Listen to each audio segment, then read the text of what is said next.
Welcome back. This battered and broken canoe recovered after the Fox Cities tornado is now being transformed in a powerful symbol of community healing.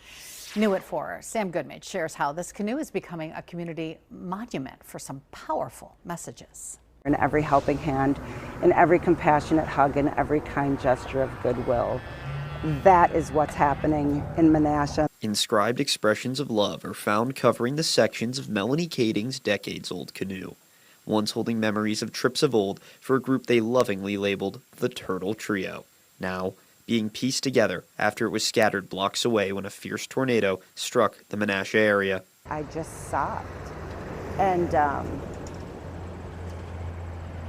it wasn't the canoe, because the canoe has memories, but it's replaceable. It's not a person, but it became, I just wanted it back, especially once I knew it existed.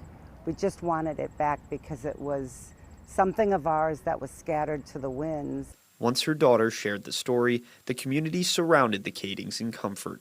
Strangers retrieved the pieces of the severed whole from blocks away and delivered them home. And it just became a symbol of restoration and recovery, that something could actually be returned to its owner. It is people drawing together and saying little things do matter, and they are important, and people's lives and memories matter.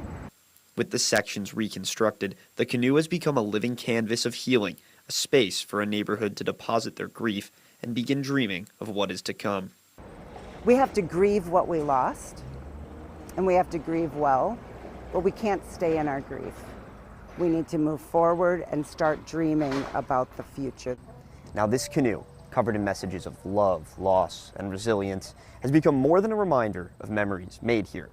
It's now a place where the Menasha community can come together to heal, reflect, and look ahead. In Menasha, Sam Goodman, Action 2 News.